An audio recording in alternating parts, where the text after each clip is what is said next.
Abertura. Avisos de possibilidades e proibições escritos em diversas línguas. No centro, escrito com letras O de um globo e de uma proibição, como funciona aí? Uma olhada maliciosa, um contato físico Apresentadora sem Marina consentimento. Campos. Seja no transporte público, como um ônibus ou metrô, ou em bares e boates, é difícil encontrar uma mulher que nunca passou por uma situação constrangedora de assédio sexual. Segundo o Fórum Nacional de Segurança Pública, só no ano passado, 30 milhões de mulheres relataram ter sofrido algum tipo de assédio sexual aqui no nosso país. Uma prática que, infelizmente, não se restringe ao Brasil. Em vários países, protocolos de denúncia foram criados para prestar auxílio à mulher que está passando por essa situação. Um dos mais conhecidos é o da Espanha.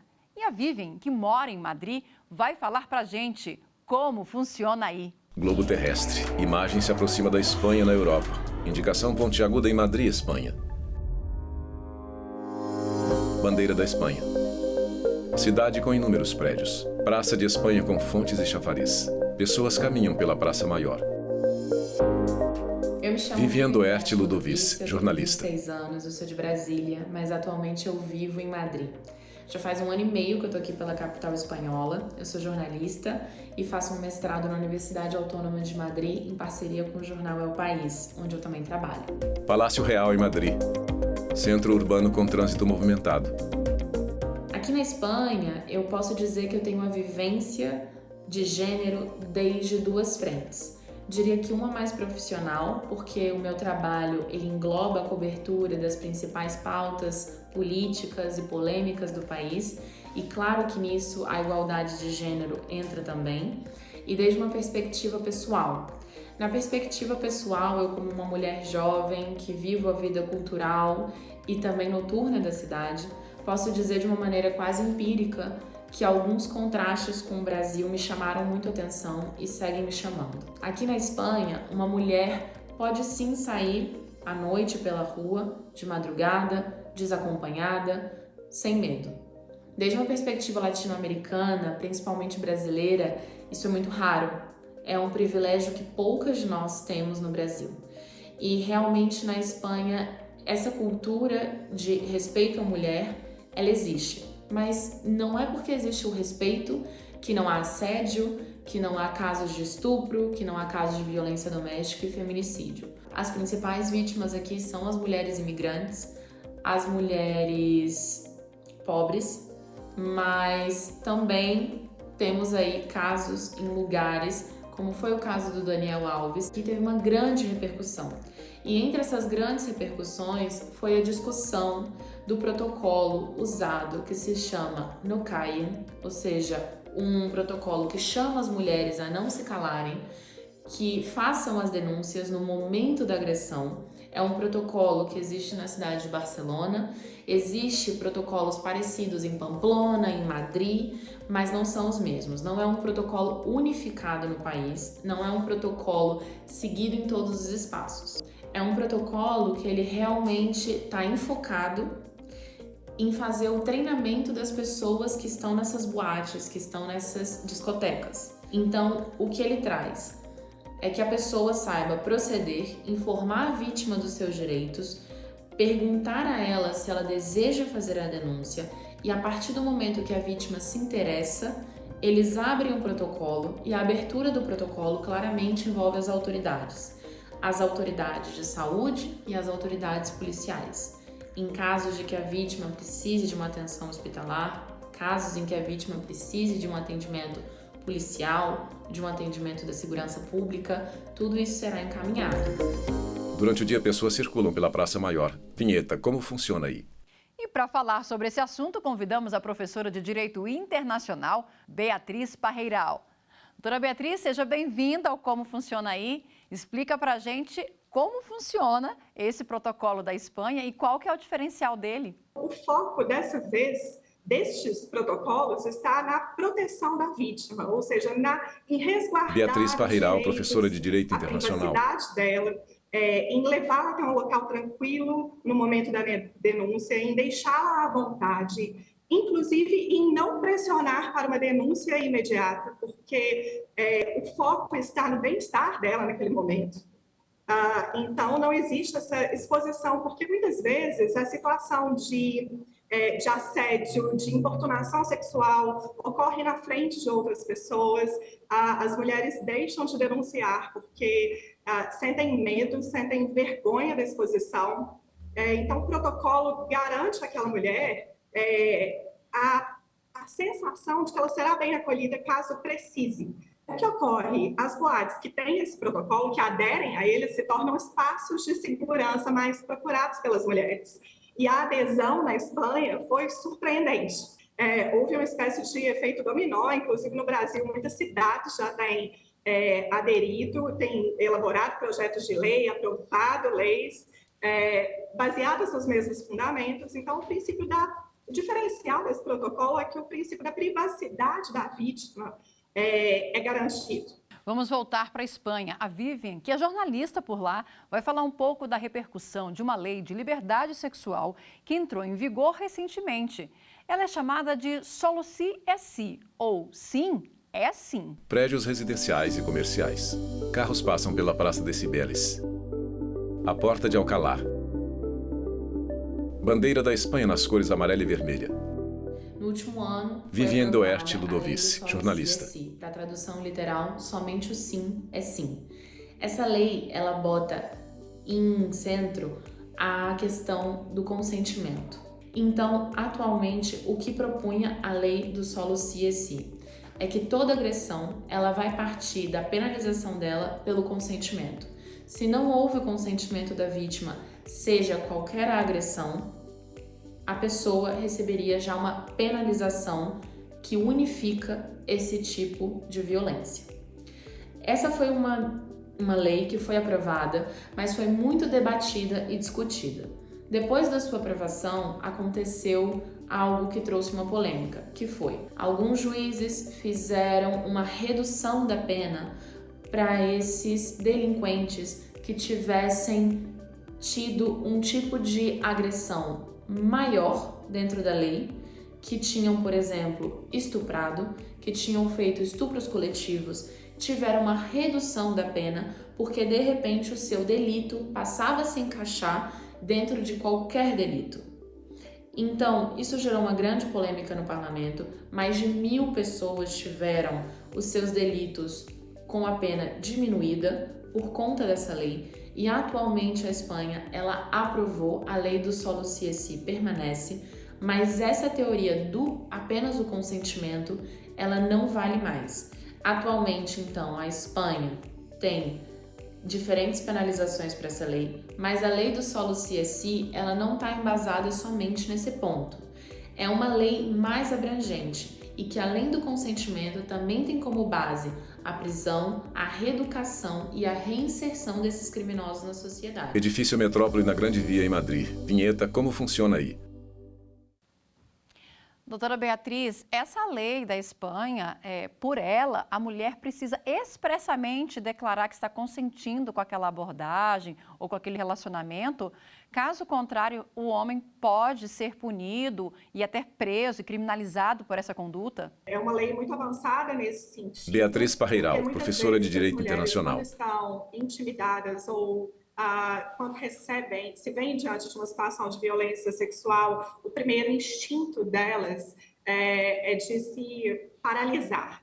Então, não se consegue dizer o não. E muitas vezes há vítimas de estupro, vítimas de importunação sexual que se culpam por não ter conseguido dizer o não de maneira clara. Então, a lei, no primeiro momento, ela traz esse grande avanço que é, uma vez que não haja o sim expresso, sem nenhum tipo de dúvida, porque muitas vezes o agressor diz: não, mas eu entendi que ela queria, ela não disse que não, mas eu achei que foi consentido. Então, assim, para evitar qualquer tipo de mal entendido, apenas o sim é sim, o sim claro. Qualquer conduta diferente dessa pode configurar, caso a mulher se considere violada, como um assédio, como uma importunação, como um estupro. Isso depende da gravidade dos atos que se seguem. Bom, é uma pena que uma lei tão avançada tenha durado no seu formato original apenas alguns meses. E não deixa de ser um pouco irônico que, depois de decorridos assim, pouquíssimos meses, tenha sido realizada uma modificação que unificou os crimes de abuso e agressão sexual, mas separando as penas, então trazendo penas mais duras conforme o nível de agressão. Essa lei também trata não só da criminalização, trata, por exemplo, também ela tem um viés educacional. Você pode falar um pouquinho para a gente também sobre o que ela aborda e que avanço que ela traz nesse sentido? O combate a um problema de natureza complexa não pode se dar de maneira simplificada e restrita.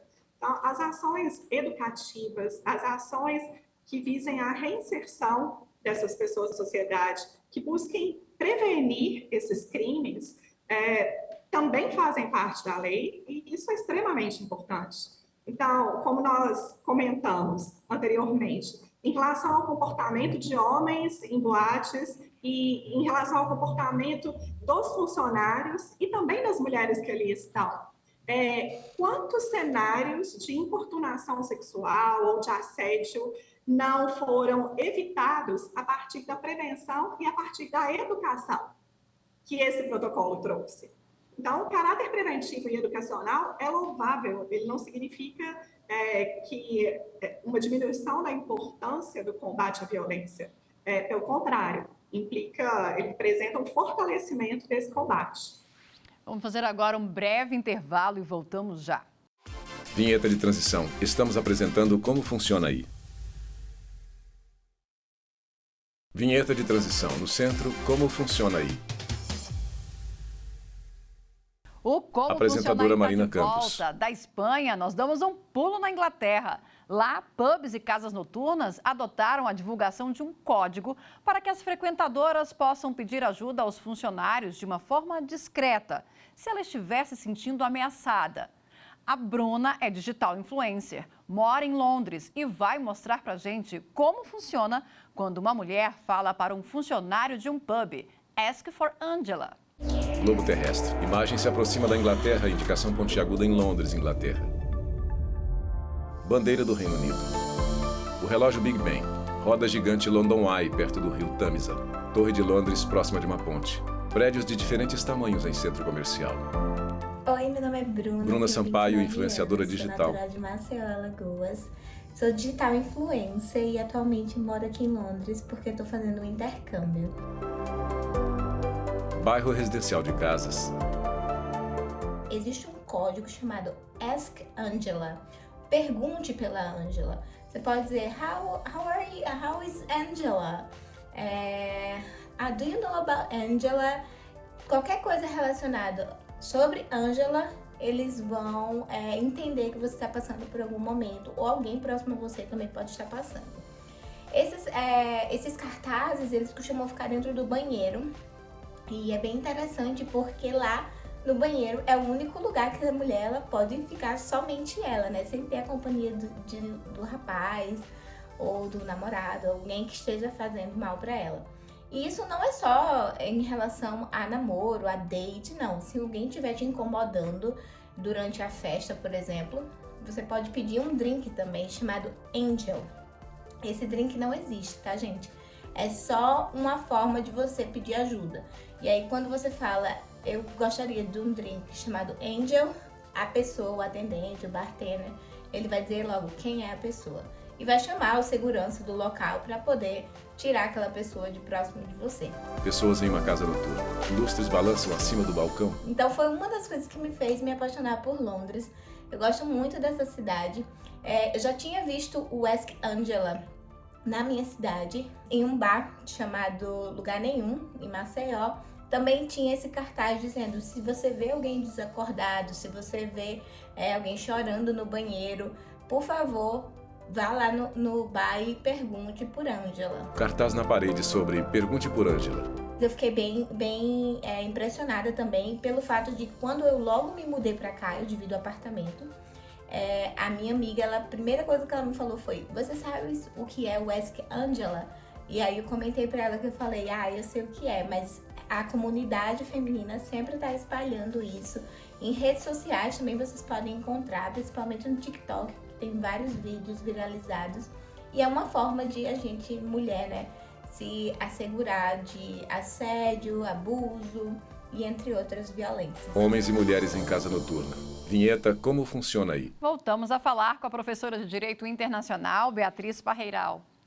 Doutora Beatriz, explica para a gente agora por que é importante a participação desses funcionários que estão aí nas casas noturnas, nos pubs, terem essa ciência e essa desenvoltura para ajudar de uma forma discreta, como a Bruna contou, uma mulher que está passando aí por uma situação difícil, ou não conhece a pessoa, ou tem alguém ali na noite que está importunando ela. Convidada participa por videoconferência.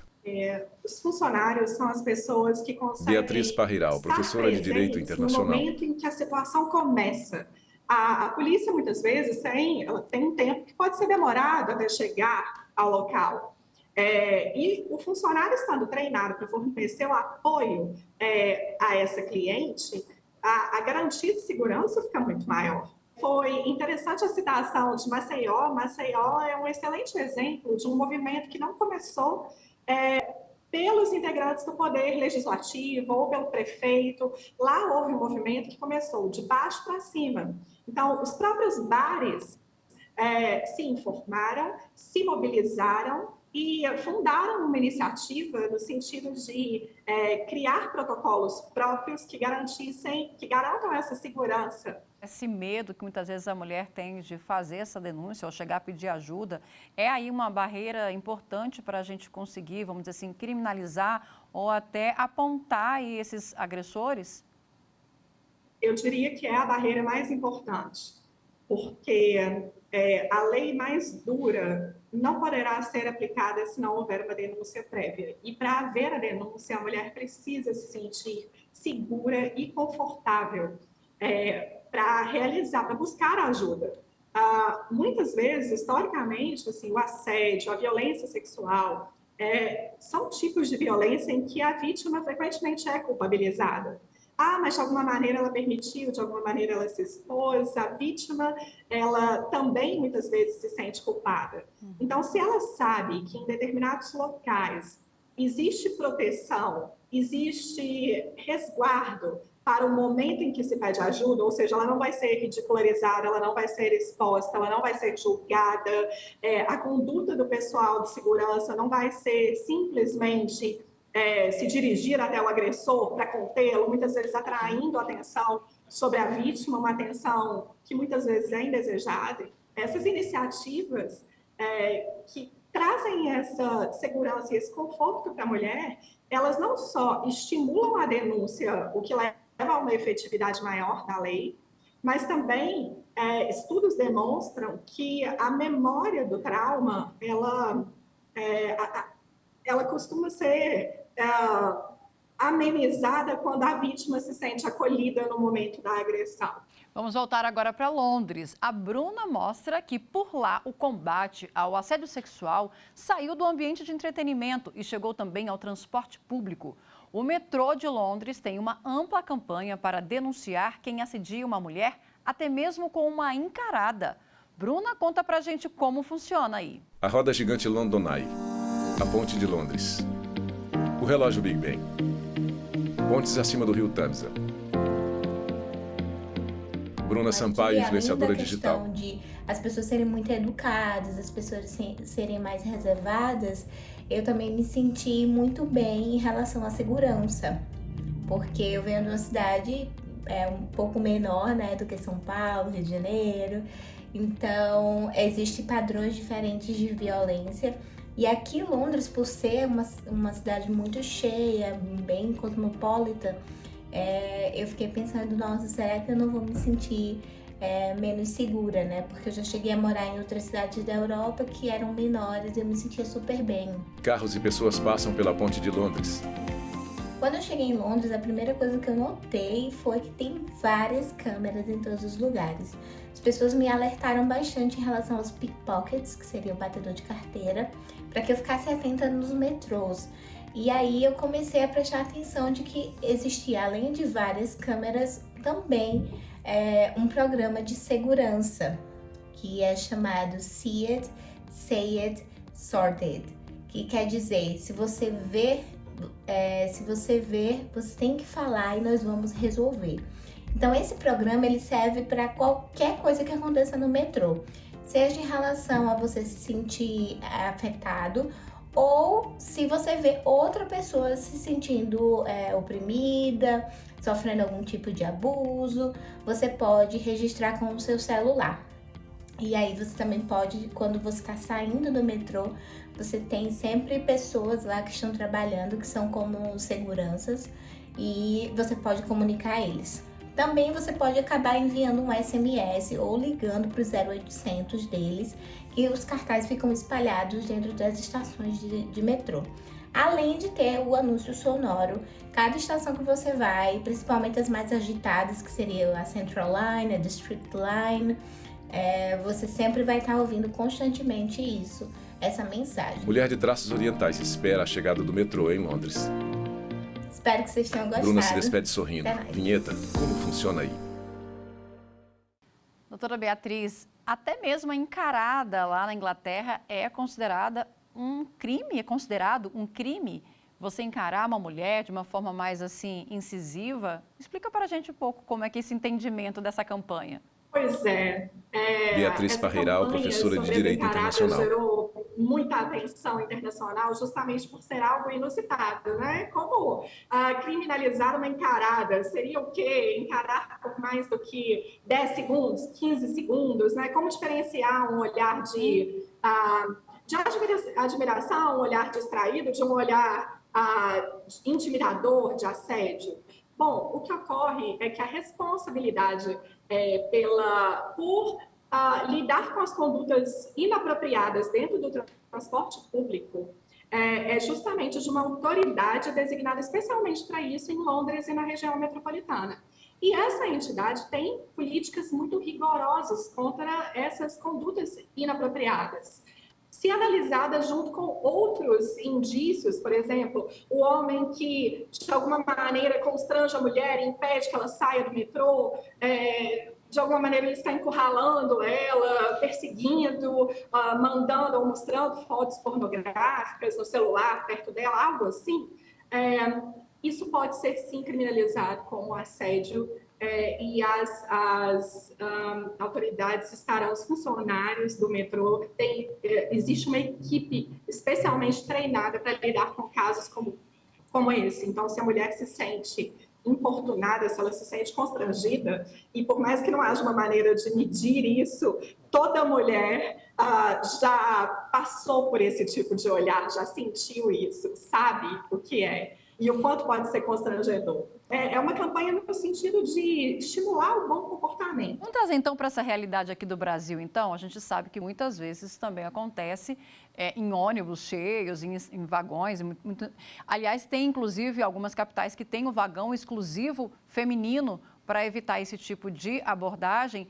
Mas eu queria que a senhora explicasse, pela lei brasileira, o que é previsto como crime essa abordagem dentro de um transporte público e o que uma mulher pode fazer se ela se sentir incomodada?